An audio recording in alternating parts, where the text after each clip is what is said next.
जय परमपिता परमेश्वर, जय श्री कृष्ण भगवान, जय श्री राम। आज मैंने अध्याय 11 के श्लोक में पढ़ा कि श्री कृष्ण भगवान का किस प्रकार से विश्व रूप एक तेजोमय प्रकाश के समान है। उसकी तेजोमय प्रकाश को सूर्य के हजारों सूर्य एक साथ उदित हों फिर भी उसको दबा नहीं सकते, है ना? उसके असंख्य मुख हैं, रूप हैं, है ना? अनेक पेट हैं, उदर हैं, हाथ हैं, है ना? और अपने हाथों में अनेक प्रकार के शस्त्र धारण किए हुए हैं। और किस प्रकार से हर एक मोह से युक्त प्राणी ये सोचता है कि ये सारे कार्य वह स्वयं कर रहा है, परंतु उसे यह न पता है कि वह काल कवलित है। अगर व्यक्ति इस संसार में आकर के भी और वह अपने मुक्ति के लिए श्री कृष्ण भगवान की शरण में ना जाए, है ना? कर्तव्य को पालन करते हुए श्री कृष्ण भगवान की भक्ति में निष्ठ ना रहे, तो वह तत्काल, है ना? वह तत्काल, है ना, क्या है? वह मृत्यु के करीब है और उत्थान पत्थर में हमेशा सुख-दुःख में हमेशा लगे रहेंगे। है ना? अर्जुन जब श्री कृष्ण भगवान के विश्व रूप का दर्शन किया तो वो इस प्रकार से उनका वर्णन करते हैं कि उन्होंने श्री कृष्ण भगवान के विश्व रूप में क्या-क्या दर्शन किया। सबसे पहले उन्होंने दर्शन किया कि श्री कृष्ण भगवान जो अनेक शस्त्र लिए हुए अपने हाथों में अनेक उनके मुख हैं। जिधर भी ध्यान जाता है उसे अनंत अनंत ही अनंत मुख, हाथ, धनु, है ना, मुकुट सारी चीज़ दिखाई पड़ती है और हर एक चीज़ें, ये पूरे ब्रह्मांड श्री कृष्ण भगवान के तेजो में प्रकाश से तपायमान हो रहा है, उससे सृजन हो रही है ना? चल रही है। और किस प्रकार से, है ना? किस प्रकार से युद्ध भूमि में उपस्थित सारे शत्रु और पक्षी लोग भी, अपने लोग भी किस प्रकार काल कवलित हो रहे हैं श्री कृष्ण भगवान के एक विशाल दत्त रूप में, है ना? दाँतों वाले विशाल रूप में प्रकट कर रहे हैं अपने आप को, जाते हुए दिखाई दे रहे हैं, मृत्यु के करीब जाते हुए दिखाई दे रहे हैं।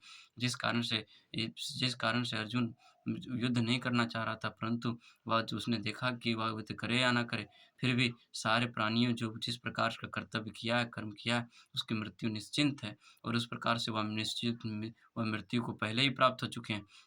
इसलिए अगर इस संसार में जीवन व्यतीत करना है, संसार में रहना है, सुखी संपन्न रहना है, तो आपको भगवान के आश्रय लेना होगा, शुद्ध हृदय से भगवान की भक्ति करनी होगी और भगवान की भक्ति करते हुए भगवान का विश्व रूप का दर्शन वही कर सकता है, भगवान के विष्णु रूप का दर्शन वही कर सकता है, जो व्यक्ति पूर्ण रूप से भगवान की भक्ति में निष्ठ है।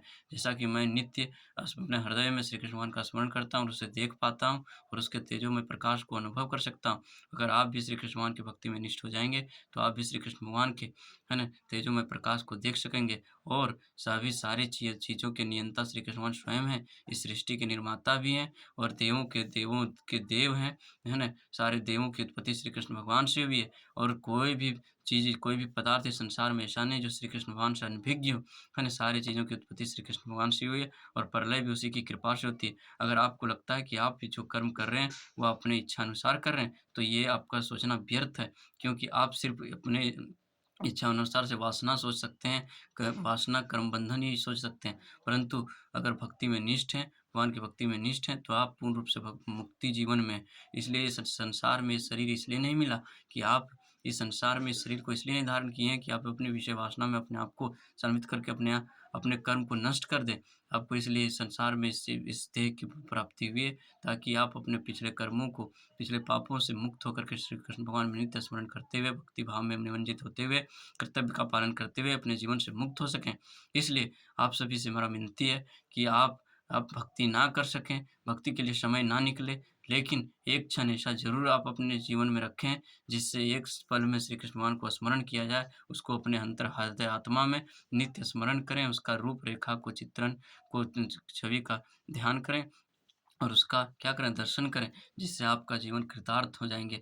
बहुत सारे पाप इस संसार में हो रहे हैं और बहुत से लोग अपने अपने आप को धन संचय करने की इच्छा के कारण बहुत सारे पापों से युक्त हो रहे हैं, जिस कारण वह विनाश की ओर जा रही है। आप कितना ही जीवन में धन संचय कर लें, परंतु वह संग्रहित नहीं रह सकता। आप इधर से धन संचय करेंगे और इधर क्या हो जाएँगे, खत्म हो जाएँगे। या और कोई भी पद की प्राप्ति अगर कर भी लेते हैं और अगर ये पद की प्राप्ति कर लिए और आपके कर्म अगर शुद्ध नहीं है, तो वो पद भी नष्ट हो जाएँगे। आप किसी पद को प्राप्त करके अहंकार अपने आप में समझते हैं, तो आपको ये पता होना चाहिए कि आपके पद से भी ऊँचे पद पर श्री कृष्ण भगवान स्वयं विराजमान हैं, जो आपकी नित्य क्रियाओं को देख रहा है।